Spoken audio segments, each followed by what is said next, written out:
Today I will be servicing the brake fluid on my Mk6 TDI Golf. This process will be the same for a Mk5 and 6, whether it be an R32 to a base model, 2.5 or 2 slow Mk6 Jetta.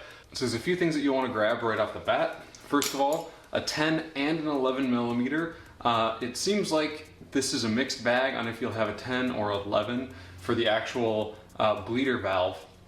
You're going to want a 17 millimeter and a torque wrench to take off and put back on the wheels, and the power bleeder. I almost forgot another thing you're going to need is a jar or some sort of reservoir for the brake fluid, and then preferably a clear hose so that you can see once the fluid comes out clean. And you will want to lay down a generous amount of shop rags for this, because it is very likely that you will spill a little bit at some point. So, going to remove the cap on the brake fluid reservoir, which you can't see, and I'm just going to stick this right on. Okay, this is not going to be super easy to do while holding the phone, but the brake fluid reservoir cap does not move too much. So I'm just going to kind of try to get it in a spot that it won't drip too much. I've also got the battery blanket thing, so that's nice, but I'm just going to leave it there, and then attach the power bleeder just on the cap of the brake fluid reservoir. And I got to get a little bit more tight, but you don't want to over tighten this. You don't want to strip the threads because the reservoir itself has a plastic cap to it. So now, just start pumping. So a couple things that you're going to want to look out for is making sure that your pressure does not go too high. That can actually be very harmful to the ABS pump and the brake lines. And you're going to want to make sure that there's always brake fluid in here and that you're not pumping through any air. So while you're pumping this initially, it's okay because we have not opened up any bleeder valves, but that is something to look out for. And I didn't put the cap on tight enough, so there's fluid dripping. At this point in the recording, I had an issue trying to get the power bleeder to seal properly against the brake fluid reservoir. I managed to resolve that, but there's a couple things that I wanted to say at this point in the video. First of all, Volkswagens of this era, the Mk5 and Mk6, use an atypical bleeding procedure. They actually start driver's front, passenger front, driver rear, passenger rear. The complete opposite of what is typical, but that is how to do it by the book. The other thing to mention is that you're going to want to keep the power bleeder somewhere between 10 and 15 psi. That'll be sufficient flow so it doesn't take too long, while also not being too high of a PSI that you'll blow out any seals in the brake fluid system. So real simple to get the car up, you're just going to look for this little arrow down here and put your jack under that. So you're really not going to have to get the car up too high to do this. Everything's pretty accessible easily, and honestly it's just going to be more difficult if you get it up too high. Okay, so now that I've verified that the power bleeder is holding pressure properly, we're going to go to the brake bleeder nipple right down here. So just take that right off. Figure out if you need the 10 or 11 millimeter. It looks like I need the 11. Yep. And then I'm just going to go ahead and put my hose right on here to recapture the brake fluid. I'm going to reposition this just to give myself a little more space to work with. And then put this on as best I can to not get it all over the floor, or I should say get more all over the floor. Break it loose and then watch the fluid flow. Maybe need to loosen it a little bit more. We only have a small amount of brake fluid coming up. We need a nice steady flow to make sure this doesn't take hours and hours. There we go. Now it's flowing out. And we should see that become clear pretty quick.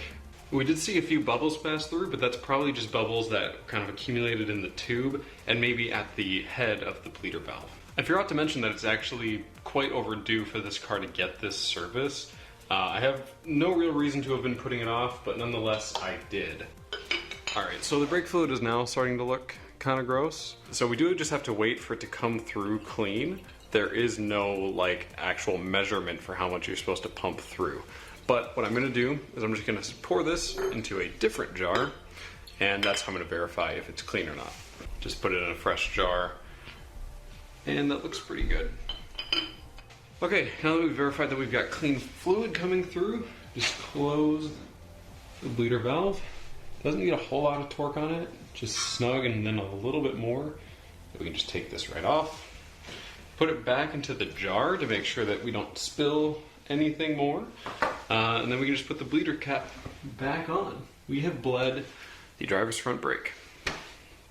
Now we have to move on to the passenger side and continue on from there. Between each wheel, you're going to want to check your fluid level. So in my case, I'm still good. And then pump it back up some more, because you will lose pressure as this goes on.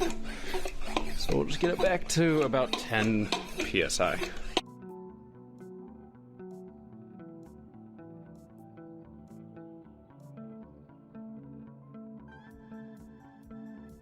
So passenger side is basically a mirror of the driver's, so this is all probably going to be time-lapsed.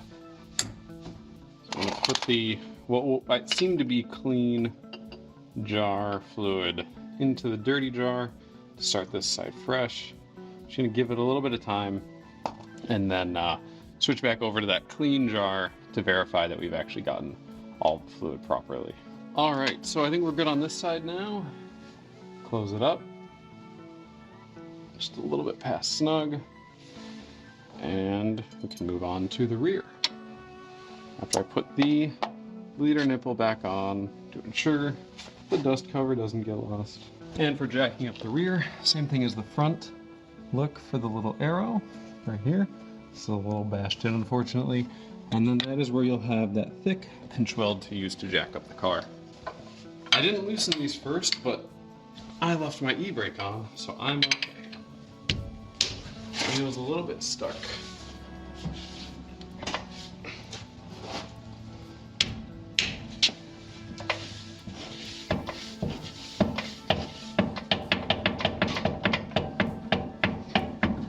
Okay. That is a lot easier with the wheel hanger, I'll tell you that much. You're not fearful of it just dropping on your toes. The rear bleeder screw is actually here.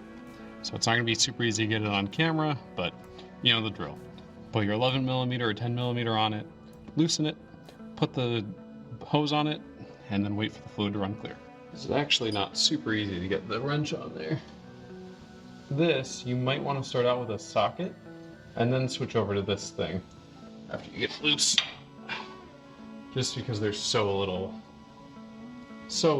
available space for it. Yeah, it's still not flowing out yet. I gotta reposition it, put it back on. Still nothing flowing. All right, one more time maybe. Oh, we do have a little bit of flow. I spoke too soon. Okay, gonna try to get this on there quick. Brake fluid going everywhere. And there we go, flowing through the tube. Once you've got all four corners of the car back on the ground, go ahead and torque the wheel bolts to 90 foot-pounds. The bleeding process is all finished. There should still be some pressure and some fluid left in your power bleeder. So, in order to relieve the pressure, you're just gonna untighten the cap and then bring the reservoir down in order so that there's mostly just air left coming to here. I'll demonstrate in a moment. But then follow it up with a turkey baster to take out the little bit of excess brake fluid that's going to be in there and put that with your other used brake fluid.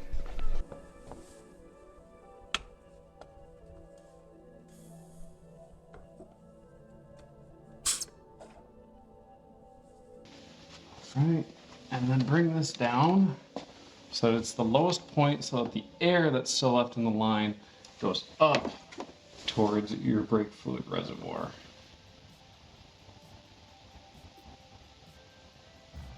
Because what you're trying to do is make it so that you can cleanly, easily take this off without getting too much brake fluid all over the place.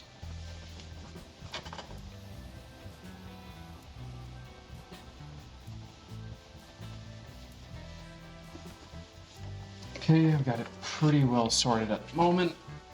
So, now that I've got a small kink near the reservoir cap, I'm just going to unscrew this. I probably will spill even more brake fluid, but that is the price you have to pay. You gotta kind of manipulate the line to avoid making it kink too much. You don't want to damage this. cause any leaks in the future. Take this whole thing, set it somewhere so that the line and the cap are at the top so that the fluid can drain back down into the power bleeder. I've got quite a bit to wipe up yet because of my mishap with the cap earlier. Okay, so I've got a turkey baster here, and I'm just gonna let the air out up here, dip it, and then suck back just enough, and then put that in the dirty fluid. And I might have to do it again. I'll try this and find out. Just to ensure that I'm not overfilled. This brake fluid does need to expand just a little bit with heat, otherwise it boils over and you lose brake fluid that way.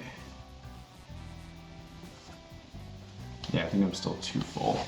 And then for kind of a last check, you can just use a flashlight and verify off of the min and max lines if your level looks good. So a quick change of clothes and a test drive later, everything seems to be good. This is definitely one of my least favorite DIY jobs to do. I hate the way brake fluid feels. I think it's just kind of stressful just because of how much of a safety component they are. But when it comes down to it, it's much better for you to just get it out of the way than to wait on it. So I'll have everything linked in the description below of recommendations for things to buy. Really, this is something you can do probably more easily with 2 people, but this is a way to DIY it yourself on your own. So it's something that I just thought I would share.